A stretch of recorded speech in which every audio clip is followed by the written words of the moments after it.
this week I've got an awesome guy. He's a business owner, and he's quite unique in what he's done. He's gone and started a company in a different country. He's gone to the US, and he's in Vegas now. And his company's called Upbeat Vegas. I can't talk with these new teeth. You're right. So I'd like to welcome Joel Gilberto. Say hey. Hey guys, how's it going? And the reason I asked you onto the podcast, I just mentioned a second ago, was because, I mean, I read about your sort of journey a few years ago. I caught a newspaper, and it was a magazine, I think. I can't remember what it was. It was basically a story about this guy that had just quit his job and shot off to Vegas, and he was doing really well. And I was like, well, that sounds like a life. So, yeah, that's why I asked you on. But I tell you what, for people that don't know about you, or people that are going to be just stumbling across you on like podcast, do you want to give like a bit of an insight into who you are and what you're doing? Of course. So basically, I own a concierge out in Las Vegas. We focus predominantly on the international market, mainly the UK and the Brits who come over. We saw a bit of a gap in the market because we found that international tourists were getting mugged off, shall we say, by a lot of the tour operators and the hosts in the nightclubs. So I saw the gap in the market, and we've been running nearly 7 years now, and yeah, business is good, other than obviously what's happening right now with Corona. How have you been finding that, by the way? Because obviously tourism kind of just stopped all of a sudden. Yeah, so I mean, this year has definitely been interesting. We've basically written off 2020 because obviously international travelers aren't allowed to come into the US currently. And it doesn't look like it's going to be for the next few months. So I've kind of written off 2020, and I've been working on a few other projects, but we are going to pivot, and we are going to expand a little bit into more adventure travel as well, where we're doing like cabins and just, rainforests and stuff. So yeah. What have you been doing to keep, so obviously you've got, so just to put it in perspective, you look after mainly UK customers, right? There are people from England that go, or the UK even, that go over there, don't know what they're doing, and they'll find you, and then you'll put things together. So what sort of things do you create for them? Full itineraries and packages will facilitate anything they need. You know, basically, as soon as they land off the plane, we have a transfer, a private limousine, whatever they want, taking them to the hotel. Then myself or one of the team will go up to their room with an iPad, introduce ourselves, ask them how their flight was, and then run through all of the activities and tours and things we can offer. We then also have a 24-hour phone line as well, where if they have any questions, they need anything the whole time they're there, we can answer the phone, and we can look after them. As I said, all my staff are from England, the UK as well, so it just helps to have that when you're here, you know, a bit more of a trust. Yeah. What sort of people are you getting then? Is it? I mean, I know Vegas is a party town, so I'm guessing stag do's and henders. You get like, what you tell me? I don't know. I've not been there. That's how it started. To be honest, that was the aim, to mainly focus on the stag do's and the hens. But then as we've grown, we've realised that we can facilitate anything in Vegas now. There's nothing that we can't help you with. You know, even if it's just advice, even if we're not making money on it, we don't care. We want to help you have a really good experience. You know, and that's been seen in like our reviews. So if you go onto like our reviews, everybody gives us 5 stars because we don't want you to have a bad time. Our goal is for you to have an amazing trip and experience in the US and Vegas in particular, because 90% of the people that come here, this is their once in a lifetime trip. They want to see it properly, you know? So that's kind of the mantra we go for, you know? How long have you been over there for now? Like, when did you first get there? The year was it 2012, so 2011, 2012, so it's just over 8 years now. So are you a resident now? Have you got a residency? Yeah, residency, and I can apply for my passport next year. But obviously I was going to do it this year, but with this going on, it's kind of pointless. It's an interesting question, but like, so when you first went over there, like, how the hell do you even go? Because I know, as far as I'm aware, it's really strict on like immigration. So like, how did you even stay there that long? So I'm sure we'll pull back to this, but basically when I first came out, I booked the one-way ticket. And I just found a job selling like party tour tickets. And then through that, I met an American girl. We went out on a night out, did the usual, ended up at a wedding chapel, got married. Oh, you got married, nice. So, I mean, that didn't exactly last that long, but obviously I got my green card through that, and that was an interesting. Obviously we'll have to cover that at some point, but I'm just thinking I've always wanted to do that, just go Vegas and get married to someone random for fun. Because it is a fun thing to do, right? It is fun until you phone your mum and your dad and your grandma and they find out that you've got married in Vegas and they weren't at the wedding. But... Right, so like we know what you're doing now then. So I guess best to go back. I always say we start around school age. So what were you doing? So say 16's the age you kick out, isn't it? So what were you doing at age 16? What were you looking ahead doing? What were you studying? What were you thinking? I wasn't really thinking like I should have been thinking. School wasn't a great time for me. As I said, the teachers, I was just in trouble a lot. I was struggling learning. Like I just didn't feel like the teachers were trying to like making an effort. It was a lot of just reading textbooks, and I wasn't for it, you know. So it got to 16, and then obviously I started to work my options, and I decided that I'm just going to go get a job and try and work my way up within a company and a brand. So I left school with worse grades than what I thought I was going to get. So that limited my options. I ended up working at Tesco's doing like the frozen food section. What is it? I was just going to say on that point, when you left, you got all these grades, you got worse than you expected. Now I remember that day. I remember going picking them up. What were your thoughts? Because I mean, I was cacking my pants when that came around. Yeah, as I said, it's been drilled into me as well, as I'm sure it has with a lot of people, that society expects you to get good grades, go to university, la da la da la. So the anxiety and stress that was coming when I got those grades, it was a painful, stressful time. Let's just say that. And that's, I think, something that a lot of people don't talk about. They expect everyone just to go to university and do this and do that. But yeah, for me, it was a stressful time. And as I said, I left and then I just applied for hundreds of jobs and ended up just working at Tesco's, working in the frozen food section, which was, I mean, it was a fun enough job, you know. There was a lot of people my own age. I had a good time. I'm not going to talk down on it. It's a respectable job. The money wasn't great, but yeah, it was a good start. And then it just, yeah, after about 6 months to a year, that's when I realised that this isn't for me. And that's when I booked the first trip away. Yeah, and I'm just recalling now that I'm sure you work seasons as well, because I'm sure we have people in common. So where was your first trip? So it wasn't really, we were just doing a lad's holiday to Zante. So we all booked up. Obviously, we're all buzzing to get out there, buy your clothes, get ready, get a tan, try and get fit. And then we get out there, and it was just like, I remember getting off the plane in Zante, and then the first night out, I was just like, absolutely, my mind was blown. I was like, unbelievable, this is ridiculous. And then I got talking to some of the PRs who were trying to promote you into the bars, and I was just like, how did you get into this? And I was like, oh, just flew out here, just doing a season, da, da, da. And I was just like, wow, man, that's so cool.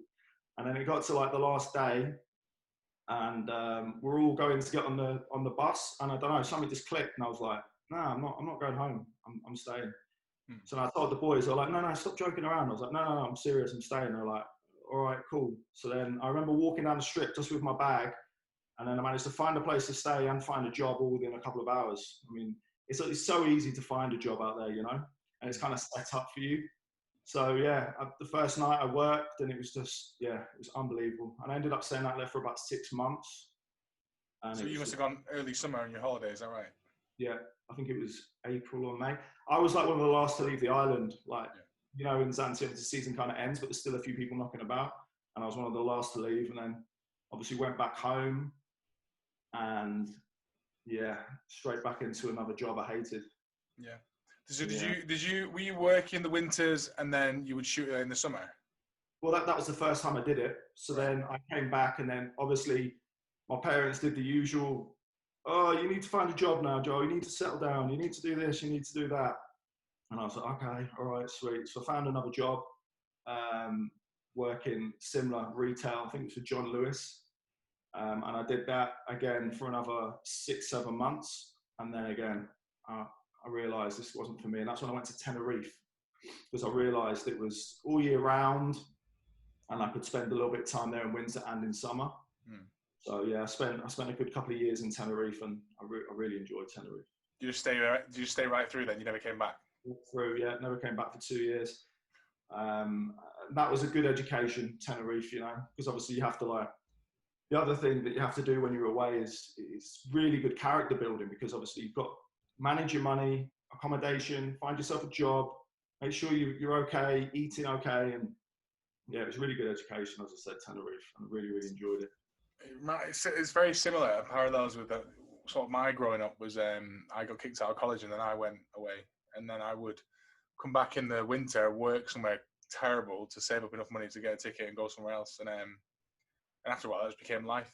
So how many years were you working abroad then, just doing summer work in total? Like, how old were you when you finished? Well, after Tenerife, I went back to the UK, did another year, and then my girlfriend convinced me to go traveling. So we went through Southeast Asia, and we lived in Australia for a year. Okay, but so you'd stopped the summer season, then you went traveling. Okay. We went traveling for a year, and then that's when I first got into the travel game. I got a job in a travel agency, and I absolutely loved it. It was so good. So the age when your girlfriend said, let's go traveling, how old were you there? 23 or 24. The reason I'm asking that question is because, so I was working in the resort, same as what you were, but I'd started looking at the people that were running the bars and the restaurants and the people that had the yachts in the marina and things like that. And I started noticing that I was skint. I was enjoying myself, but I wasn't really making moves. And I was wondering if you had the same sort of thing, if you'd started noticing that. Yeah, well, 23, 24, it was definitely hitting me. That's when I went back to the UK. And as I said, before we went traveling, I was with my girlfriend, and she's the one that fully convinced me to go traveling through Southeast Asia and Australia. Looking back, it was one of the best decisions I ever made. But at the time, I just got a job as a real estate agent up in London, which was quite a good job. But yeah, she convinced me to go, and we ended up going. And as I said, it was just that's the way the universe was, serendipitous, sending you in the right direction, So I've never been traveling Southeast Asia. I've never gone to Australia. I was going to go there before I was 30. I'm 30 this summer. But I was going to go and get a residency and do the 2-year thing. But the apprentice came around, that I screwed that up for me. I wish I'd gone, because now it's harder for me. But I was going to say, if someone wants to go traveling Southeast Asia and then up in Australia, what was even your planning there? So she's persuaded you. Then what did you guys do? What were the first things you did? Well, again, this was kind of the start of why I've got into what I'm doing. Again, we planned and mapped out an entire trip for a year. So we just obviously researched all of the best airlines, trying to find the cheapest deals on the cheapest days, where to stay. And this is at the beginning of the internet days as well. I'm showing my age a little bit now, but we didn't have go on Google and there's a million different things for you to look at and reviews. This is back when you had to proper search. We had Lonely Planet books but yeah, no, we really enjoyed it. We both really enjoyed the planning and obviously just budgeting your money, how much money we're going to need to save, how much we're going to need for this, how much we're going to need for that. Right, when we get to Australia, we're going to get a job here, then we're going to fly up to there. It was just, it was really good. Did you? I mean, I'm guessing you just sort of figured it out. If you needed to do something, you just went, right, we need that visa, we'll figure out how to do that, and step by step, right? Yeah, off the cuff. I mean, a fair bit. I'm glad I went with a girlfriend, if I'm honest, as well, because if you go with a group of boys, you're just going to be getting smashed every single night. But being with your girlfriend, we experienced a lot as well. We saw a lot of culture, a lot of history. And as I said, Southeast Asia is like another planet. I recommend it to anybody. It was just unbelievable. Was it safe? I mean, when you're traveling around, did you feel safe all the time? I felt so safe. There's a lot of people, a lot of scare stories, but we didn't really encounter much of that, to be honest. I mean, I'm sure there's that sort of thing wherever you go where there's poverty. I mean, there's obviously extreme poverty in certain areas of Southeast Asia, but everybody was over friendly, very nice, very, very humbling experience, which was really good. That sounds I mean, it's something I definitely want to do at some point, get a backpack and go travel around for a bit, just because the world's out there to go and see, isn't it? Yeah, it's your oyster, mate. It's just not as many cares in the world as well. You got your rucksack on your back and you're traveling. Yeah, I do miss those days a little bit. So right at this point, you've screwed college. College is not in the picture. University wasn't. You went working abroad. You started getting a bit of a life experience in that way, and then you've gone traveling. You said your parents were already annoyed at you the first time you went away. What are they thinking when you're 23, 24, and you're going, oh, by the way, I'm going backpacking now. Bye. I think eventually they kind of just understood that this is the route I'm going to have to take. This is the route I'm going to take, and they have to just be happy for me, it was tough. Still to this day, my mother isn't exactly thrilled that I live in Las Vegas. because obviously going home and stuff, I can only really afford to, not afford, but like afford the time to go home two times a year, 3 times a year max. And as you get older, you do start to appreciate things more, you know, like your family and like where you grew up and your friends. But speaking of your friends, what were your friends doing, like from school friends and them sort of guys that were in Tenerife with you? What are they doing at this point? I mean, were you still seeing them, or were they growing up, or?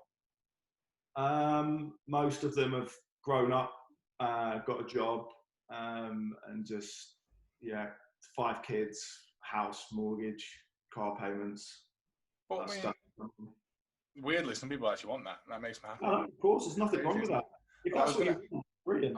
I was going to say, what were you thinking though? Because again, this was my thoughts when I was still enjoying working abroad. My mates, every time I came on, my mates were like, "When are you going to grow up? When are you going to start to work towards something?" And I'm like, well, "This is what I enjoy." And I used to watch people sort of doing their own thing, and I'd be like, "Am I doing the right thing? Is this going to screw me over?" Yeah, it is. It used to give me so much anxiety. The amount of people that are just like, no, you need to be home. Like, you need to be with your family. You need to be doing this. You need to be doing a job. And I don't know, something in my brain was like, that's not for me. Like, you seem happy doing what you're doing, and I'm happy that you're happy, but I'm not going to make myself unhappy to live a lie that, you know what I mean? Life's too short. Life's way too short. So yeah, that's basically what I tell my friends. And when you get to Australia, what happens? Yeah, no, Australia was, that's another amazing place. I mean, obviously it's good. You've got people that speak your language, similar sort of banter, similar sort of culture, drinking, good times. But yeah, we've gone to Sydney, which is, it's very similar to London, a very expensive city to live in. So we didn't stay there too long because it was quite expensive. And then we went up to a town called Cairns in the far north, which is more of a party town. Very similar to like your Tenerife, your Zante, that sort of thing. Yeah. We fitted in there, it was cheaper, and then that's when I got into the travel game. Yeah, so you've started working. So, okay, how long are you in Australia for? A year. So and in a year you have to work in different places, but you can only work for so long in certain places. No, not when we were there. I don't know if the rules have changed since we've been there. So you could just work anywhere for as long as you want for that year. Yeah. So you're in there, and you start working at a travel agent. What's attracted? Well, obviously, what's attracted you is the fact you've worked in travel for a while. But I mean, an office job, right? That's outside of your norm. Yeah, it was. I mean, in all honesty, before I got the travel job, I was promoting for them outside the front, handing out cards, just to backpacker travel. Hey guys, you're going to be doing the East Coast, because the East Coast trip is 95% of people who go to Australia do that. So they start at the top and they work their way all the way down from Melbourne, so Cairns to Melbourne. So I was just handing out flyers. Became friends with the owner, who was also English. He instantly took a liking to me and was like, "You should sit on a desk." And I was like, "I don't think I want to be sitting on a desk." He was like, "No, honestly, you want to be sitting on the desk. You'll be making more money." And then he also saw me the dream that there was literally a huge wall of all of the stuff they sold. And he went, "You can do any one of those trips for free." And I was like, "Really?" He went, "Yeah, you get 2 days off a week and you can go do anything you want on that wall for free." And I was like, "Okay, well, let's give it a go anyway." And within the first few weeks, obviously I've done scuba diving for free. I jumped out of a plane. I've done bungee jumping. I was just experiencing all of these things for free. Obviously, when you're backpacking as well, you're trying to budget. So it was just, yeah, it was a no-brainer, really. That's good. I mean, I can see it from his point of view as well. You get the free tours, but also when you're experiencing it, you can then sell that to the person that you're talking to. You'll be like, "Hey, this is amazing. I went and jumped off this bridge and whatever." Yeah. Well, it helps. Familiarization, they called it. So, I mean, I was happy days to do that. And in the end, just before I left to go back down south, he, as like a parting gift, he was like, "Listen, I know you're leaving, but I've already set you up with a full East Coast package." So I had like free flights, buses, like there's a place called the Whitsundays. Are you familiar with Australia? No, I've never been. So there's a place called the Whitsundays, and there's this beach called Whitehaven Beach, and it's some of the clearest sand in the world. You can like brush your teeth with it, and it like whitens your teeth. It's just unbelievable. So we did like a 3-day boat tour around there, and then went down to a place called the Gold Coast. So the Gold Coast was where I first started selling party tour tickets, which was very, very profitable. A lot of people are really naive to the fact that some of these ticket sellers make some good cash. Like I remember in the peak season, the top seller made $5,000 in a week selling barcode tickets, you know?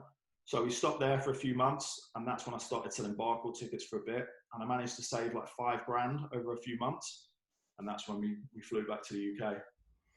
So how old are you when you left Australia then? 26, 25, 26. 26. All right. So 26, you come back home. There's no, I mean, this is a hard part for, I think, a lot of people, especially people that like season workers when they've worked away when they're younger. At this point, you sort of go, am I too old to go to season resorts? Like, I know for a fact at 26, I still did a season at 26, but I was thinking, I'm one of the oldest ones here now. And so that's Europe kind of boxed off. And then further away is expensive. It's another sort of year out again. So what were you thinking at this point? Yeah, no, anxiety was slowly starting to creep in. I thought that I could fall back a little bit on my travel skills, because obviously working in a travel agency, I'd now traveled to like 5 continents since. So I was like, you know what, let's just get back into let's get into the travel game. And then I came back home and got a job for Flight Centre. You've heard of Flight Centre? Yeah. You got a massive place in Manchester. I did like business and corporate travel for them. And in my mind, I was like, this is going to ease my wanderlust, should we call it, by selling people's trips and doing all of this. But unfortunately for me, it just made things 10 times worse. Like booking people's trips every day, going on a tube, waking up at 6 a.m., sitting on a tube for 2 hours. Just, yeah. This is it, isn't it? Like you're facilitating other people's travel and you're going, that sounds nice. Exactly my thought process every day. So it was a good, don't get me wrong, working for Flight Centre again, great job, very, very social, because within London now, I think they have like 50, 60 stores, and they have a thing called Buzz Nights once every 2 weeks where all of the staff get together and they take you to a bar or club within London, and it's all free alcohol, free food, and they look after you very well. Like, the perks are good, don't get me wrong, but again, as I said, something just wasn't quite right in my head with the job. And then also I was going through a bit of a bad patch with the girlfriend who I traveled with, and then we ended up breaking up. So that kind of all just sat on my head. And then again, as you said, the anxieties is really starting to dry. And now you're 26, you're 27 here, mate. Like, what are you doing? Is this your career? Can you see yourself doing this in 10 years? And I couldn't see myself doing it in 10 years. It's probably worth at this point just noting that at 26, 27, you feel like you're getting older. You're not getting old. It's mad. Like, I'm nearly 30, and all of a sudden I realised I'm not old at all. But it's just, you sort of, your aims and your sort of choices change. Like, yeah, you can't just go and piss around and work for no money anymore, because you have to be sort of making something because you want to be living the life you want. But I think the whole, like, get settled down and have kids at 25, 24, and that sort of stuff, a lot of girls rush to do it at a young age. And it's like, well, you've got the rest of your life to live now. I think people forget that actually you're not really old until you feel old, which is usually in your 50s, 60s. Exactly. So what's going on with the business then? At what point do you start going, maybe I'll do something for myself? Or did you never think that? Because actually, I'm just thinking you went to Vegas, one-way ticket. You can't have been thinking I'll go and start a business. No, well, I was just sick of things. And as I said, I'd broken up with my ex, which I think was kind of a little small, quite a big reason. But partly why I just wanted to get the hell out of the UK again. And I had a friend who I worked with at the Gold Coast who had then moved to Vegas to sell a party tour tickets, and said, I'm earning similar money here, and it's amazing. Like, Vegas is just, it's Vegas, you know. So she said, if you want, I could maybe try and get you a job. And then I kind of like laughed it off. And then I went to bed, and I remember having this vivid dream. It was one of the most vivid dreams I've ever had. And I was in Vegas, hanging out at the top of the limo, and we were like cruising down the strip, and I was just looking at all the lights, just being like in awe and amazing. Next day, I walked into work and I handed in my notice, and I booked my flight from the computer at work, and then I was gone within, I think it was a week's notice I had to give. That's when I booked my ticket to go over there. I was like, fuck it. What's the worst that can happen, you know? If I have to fly home, I fly home. Like, I can get a job very quickly, because that's the other thing. A lot of people kind of scare tactic you, don't know? There's no jobs out there. Like, you're going to struggle to get a job. I've never struggled really to get a job. Like, I mean, sometimes it's been graft. I've had to work to find work, but you can always find work. There's always a way to find a job, you know? I think especially you had the sort of the upbringing of being in a resort and finding a job and work, and you've been around that sort of environment before, so you get it. You walk into a place and go, hey, you need bar staff, you need someone to do this, you need someone to do that, and I need somewhere to live. You can figure it out. I guess it's quite scary for people who've never done anything like that, and it's their first time. Then it's difficult, and then it's like, all right, well, what am I actually supposed to do? I'm always under the thought process that, like, you have to put yourself out there, you know. if you have to fail, like the amount of times I've failed, Lewis, is unbelievable, mate. Like I've failed at I've had I've had well over 50 jobs in like 20 different industries over my years, you know, which is a lot. And I've failed at most of those. But what you learn as you go, right, instead of just being like, oh, I failed, I'm a failure, look back and go, what did I learn from that? I failed, but what did I learn? I've learned. There's always something to learn from failure, you know? Yeah. So, and that's the thought process that I slowly started to get in, you know? I think, again, that takes a long time for people to realize. It's only through failing and so many times and realizing that they're not, the world doesn't end if you get fired from a job. The world doesn't end if you want to change jobs or change industries or go away. I think a lot of people, and I think it comes from when they're young, when it gets drilled into them, you've got to get a, good education, go to university, get a job, and that job will get you another job, and so on and so forth. But when you start doing things differently, you realize, well, actually, I used to look at people and go, why would they want to sit in an office when I'm away in the summer? And I don't know. I guess you just start doing things different. You realize that it's not as scary, or it's not as weird as people make out. Yeah, no, 100%. Life's way too short as well, you know. Like the other thing, when I was first traveling, I remember in one season I had like 3 deaths in my family, like quite close to me as well, you know. And it just came back, and it just made me realize, like, life's so short. Like, why would I just want to sit in an office all that time? Or why am I not like taking more risks, you know? Because if I were to die tomorrow, what would I look back on and go, oh, yeah, I'm really glad I sat in an office for fucking 3 years, you know? As I said, if people want to do that, I'm happy for them. But for me personally, and I know a lot of other people, it's not for them, you know? You've just got to put yourself out there. And weirdly, I bet you actually spend quite a bit of time in an office doing work now, but it doesn't feel like work anymore because it's your dream. Yeah, exactly. That's the difference, isn't it? Because you're not working for someone else's dream or someone else's. Like, I will happily sit in the living room and work on my laptop from 6 a.m. until 2 a.m.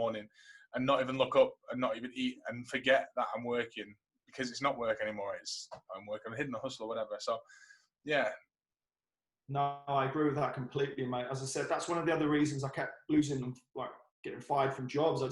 No passion, there was no hunger, you know. And then it's mad the amount of hunger and passion I got as soon as it was my own thing. I was like, this newfound waking up early, going to the gym, getting myself in a routine, hustling as hard as I can. And it's just mad, the hunger that came when you find something that you love and you truly are passionate about. And that's partly what I feel people need to do. Find something that they're really passionate about. But again, so the sad thing is a lot of people never find that passion or never find what they're good at because they never take enough risks to fail at different things. I mean, if you're scared to fail and then you just don't want to try things because you're scared it won't be right, but it actually could be the most amazing thing you've ever done, even if it's just a different job. Yeah. And I think that's one of the keys, isn't it? Just don't be afraid to fail and just throw yourself into different things because you never know what you'll be good at. Exactly. And the universe is a funny old thing, like, try not to be too spiritually over here, but like the amount of paths that have kind of put me where I am right now is crazy, just from like putting myself out there, taking a risk, taking a chance. And it's just like, I always feel like the universe is sending you in a direction, and like you just got to put yourself out there to obtain it, you know? Yeah, do you know what? Not recently. I got into sort of reading about that sort of stuff a while back, and I'll purposefully not say, or what if it doesn't work out, or I'll only say when this happens, not if, and stuff like that. So I sort of retrained the way in which I say things and act and stuff, because although, I don't believe everything, I think that there's a lot of stuff we don't understand, and things happen all the time which are really weird. And you can't place why. Someone just wanders into my life and goes, hey, do you want this? I'm like, fuck yeah, that's exactly what I needed right at this moment. Today was the last day I could get it. In fact, that happened recently with I had the bills due the next day, and I had a client sign up like 2 hours before midnight when the bills go out and send me $1,000 into my bank account, which will cover the bills. It was just like the weirdest. Wow. And it wasn't like I'd asked for it then and there. It just happened to come about that day, the day before the bills due, after me saying we need to do this. I don't know, things like that are just weird, and the timing of them are weird. But also, like you said, you cross paths with people. It's like boyfriend, girlfriend sort of stuff. Your life is completely normal, right? And you meet this girl or boy, and your life goes on a completely different tangent. But you was going along like that just fine before.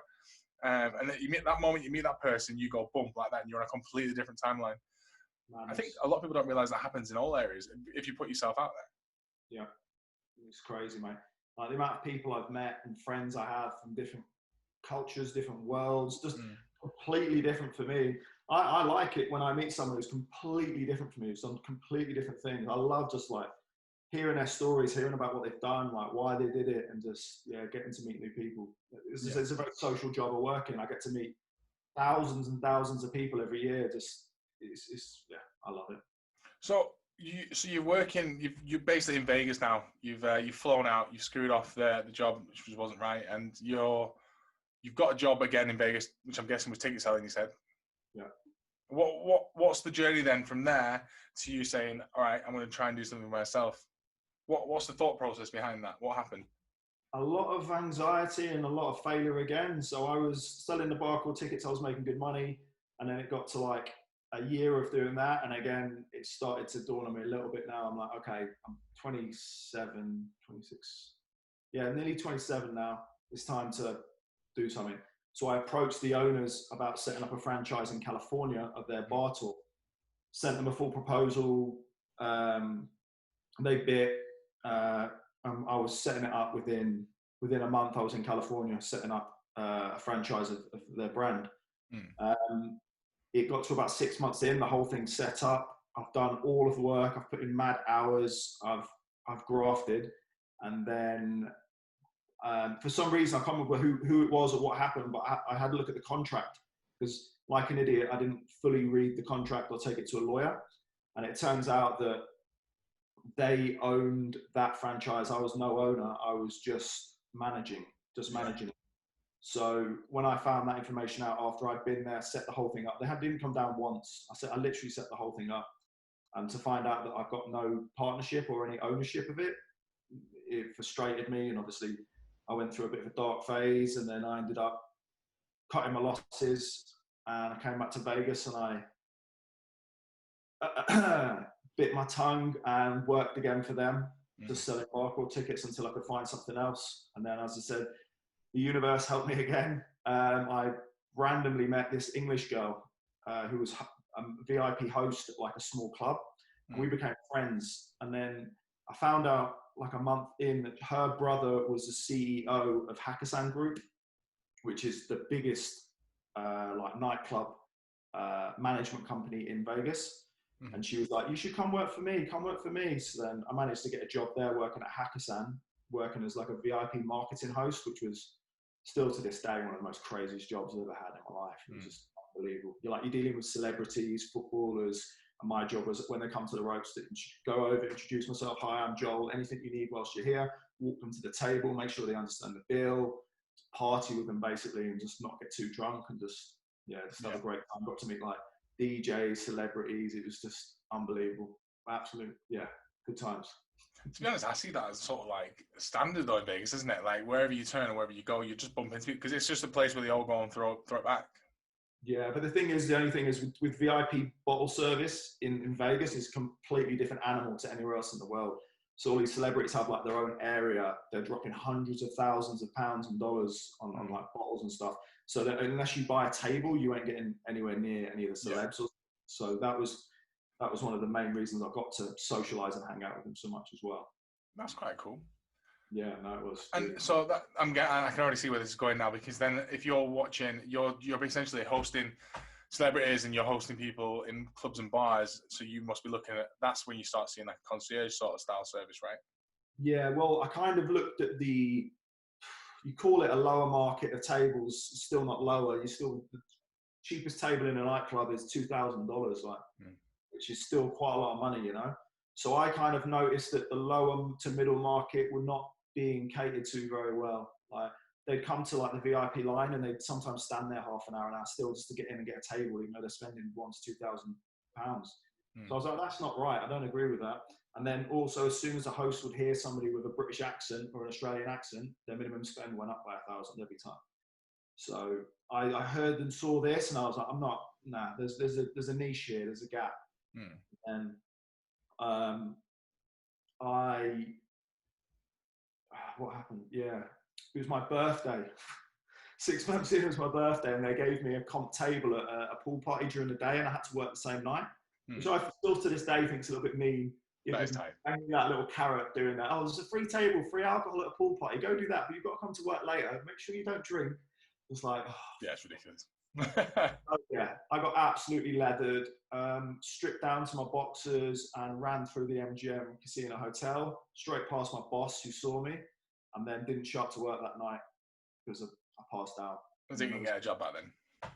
No, they fired me.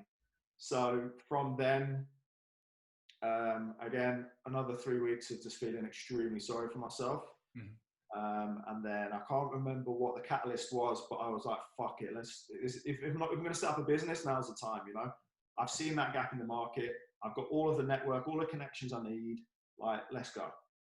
What's the worst that can happen? And then, yeah, that started the upbeat brand, basically. So you make it sound very simple, but you've got to think of a name. You've got to go, what am I going to sell? How am I going to pay the freaking bills whilst I do this? Yeah, so I did have a little bit of money saved, not crazy amounts, but like a little bit, just enough to survive off for a little bit. But that's funny you say with the name, coming up with the name, the brand was funny. I went through 2 or 3 names before I got to Upbeat. So I started the business. One was called, what was it called?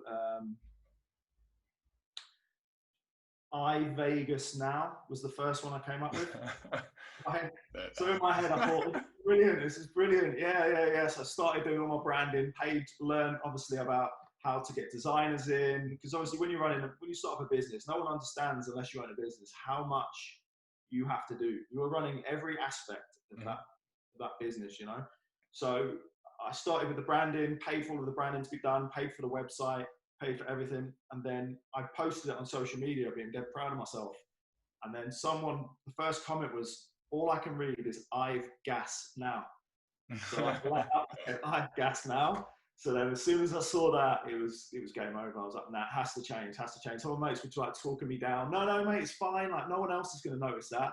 I was like, well, I can see it now. So no. Yeah. So obviously that was a funny story before I changed my brand. And then obviously Upbeat, I don't even know where Upbeat came from. Just you know, when you're sitting there in the shower or something, like just random. He was like, Upbeat. Okay, yeah, sweet. And then we ran with Upbeat. And then, yeah, the first year was quite slow. As you said, you're learning, you're trying to build your base, social media, just trying to learn to run a business, because that's the first time I'd ever run a business. So yeah, it was a stressful year, but a great year. Do you remember what you did in your first year, turnover? Less than 50K. Okay, it's still not a bad amount, isn't it, for a first year of business? And I'm guessing you were doing your own. Yeah, but you have to take into consideration like the table sales are quite high.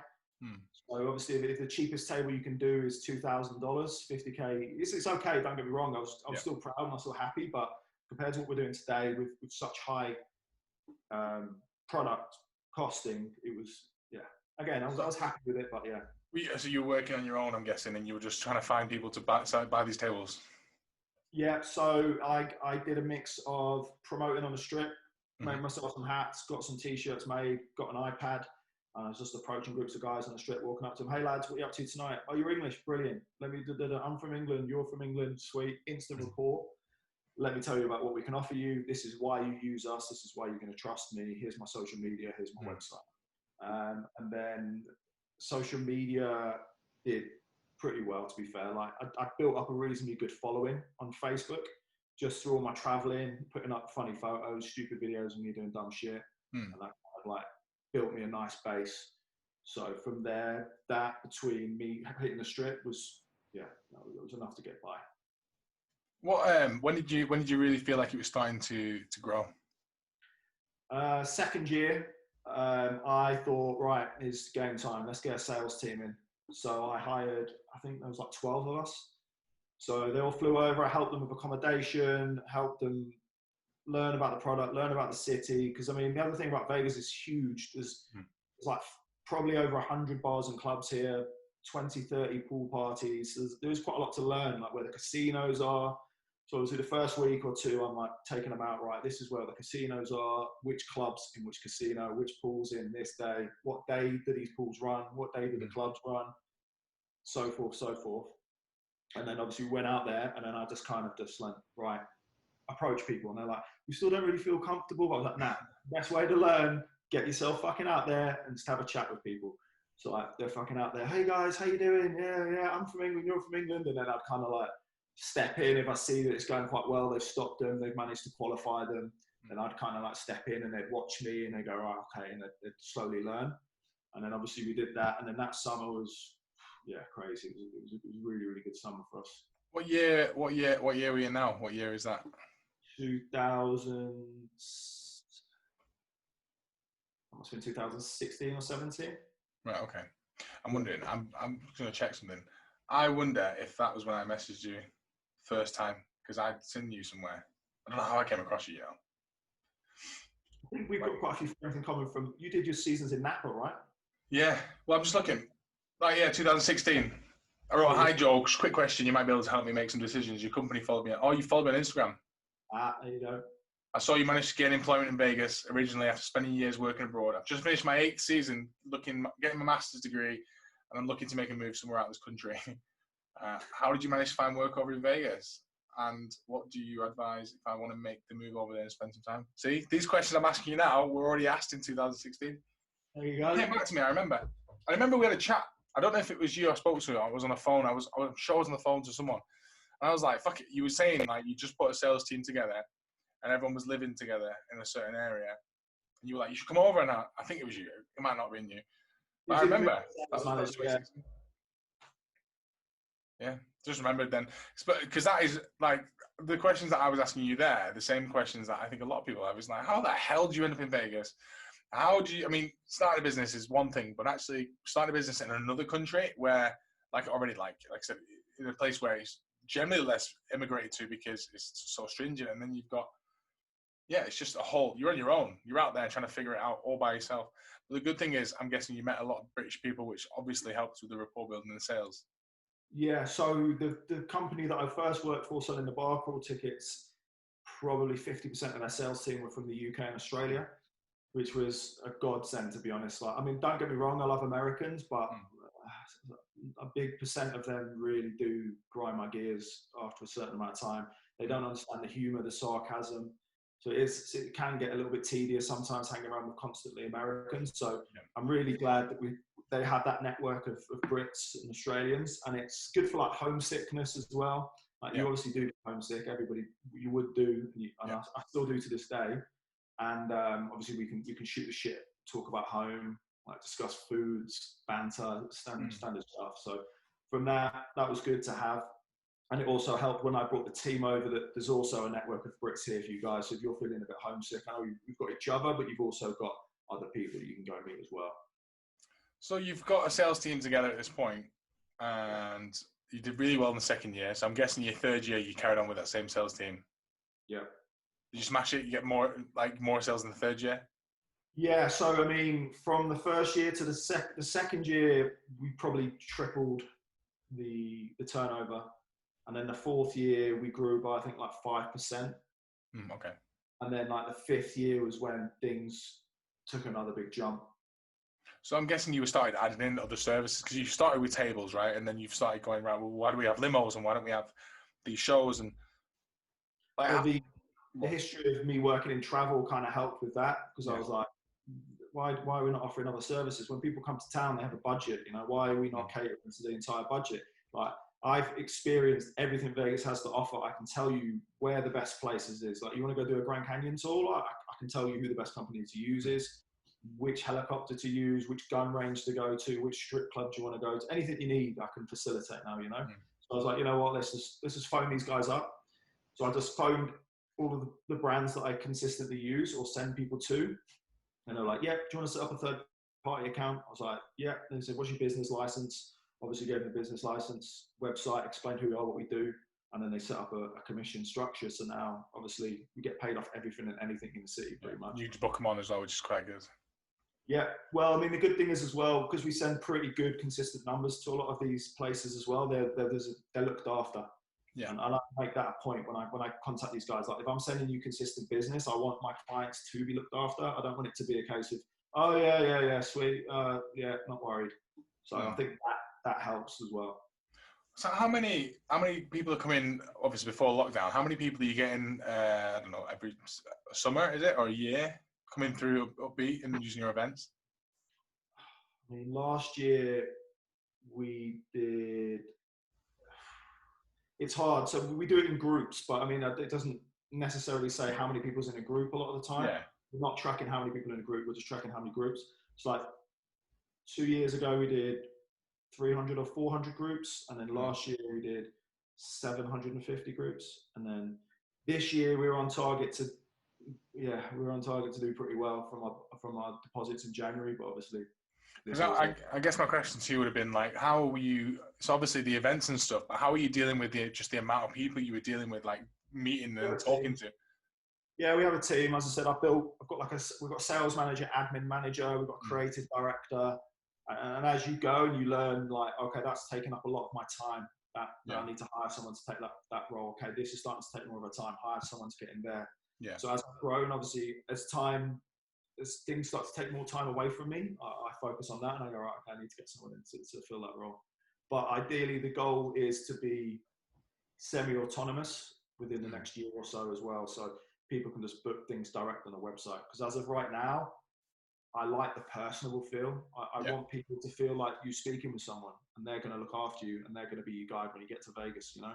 And I think that pulls us apart from a lot of our competitors, because a lot of them, it's just a numbers game for them. They're just trying to make the money, where, don't get me wrong, I'm trying to make money, but I want people to have a great time as well. I want people to go, Joel is the boy, like he's a legend, he looked after us. You got brand as well, like that's what your brand is. You're looking after people. You're anyone can go online and book tickets to places. It's about when you get there, do you actually know your ass from your elbow? Do you know where you're going?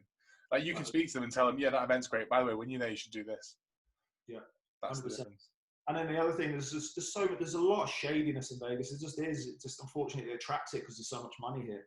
So like numerous times I've been speaking with groups and they've been like, oh, well, this promoter's told me it's going to be cheaper if I go with him. I'm like, well, go with him then. Like you'll soon find out. Like, why? Because there numerous times this has happened where a group has paid a promoter over $10,000 and the promoter's gone missing. Yeah. And just all he has to do is he just has to wait a week and come back. Yeah, easy. So like this does happen. Like unfortunately, it happens in Vegas. So this is why I say to people, I'm not gonna drop my price. I'm competitive as it is. Like I always make sure I'm competitive with all my pricing. And a lot of the places I get paid back end anyway. So it's not a case of me trying to mark up on you. But it's the same thing, you know. So if someone says you've got a cheaper table, 9 times out of 10 they're talking shit. They're lying, you know. Yeah. So yeah. So where do you see? I guess we've caught up to where we are today now. Then it's good. It's good because it's a different perspective. It's because you're not like 10, 15 years into business. You're still relatively fresh. You know, you're like five years into mid-range. You've gone through the startup phase. You've started to scale now, and now you're growing into. I imagine it'll keep changing as well as you grow. But it's a good perspective to have, and it's just someone who's you're interested in travel. You're passionate travel. You went traveling, you know, as you naturally would, and then you've just kept doing your own thing and you've just found things that you enjoy. A lot of people think to start a business, you have to be, and I swear to God, they think you're born with this idea in your head and you only have one good idea in your life and you're born to make that happen. I think I just keep, it's like, I say it's like standing dog shit. I have no idea when I'm next going to stand in something that's going to be interesting. So true. So true. So where do you see yourself going with this now? What do you think's ahead of you for next year then? I mean, I'm going to continue to do what I'm doing in a way. Like, I mean, if something's not broke, don't fix it. And I've pretty much got Vegas almost to a point. I had started to do other cities within America, and I still am. But the more I go into it, the more I think I'm going to focus just on one city, just so I can be here and I can watch it. Until I can find someone I can trust, who I can fully mold into a mini me in another city, then that's probably 2-3 years away, I think. But I've got a new app coming out next year, which is going to help a lot of things. We're building a self-autonomous walking tour as well, where you just download the app and you're walking down the strip and you put your earphone in and it tells you what's to the left, what's to the right. And then it's going to have all activities and stuff and what else you can do. So that's coming next year as well. And I guess my final question then, which I ask everyone, is if you could go back and talk to yourself when you were 15, 16, talk about results day when you got shit results and you sat there opening that, what would you tell yourself? It's all going to be all right, mate. It's all going to be all right. I'd probably say I mean, everything happens for a reason in a way. So I wouldn't want to turn myself away from the route and the path that I walked. You know, I feel like the path I walked was the right path. Well, I learned things as I went. I failed, but I learned. You know, so you have to just change your mindset to think. I'd maybe say to myself, like, learn from your failures. Like, you know, they're not failures. It's a learning curve, because I grew up in a single parent family. You know, I never had a father. He left when I was like 2 years old. So a lot of things I've taught myself as I've gone along, and just things are going to be all right. You know, they always turn out for the best.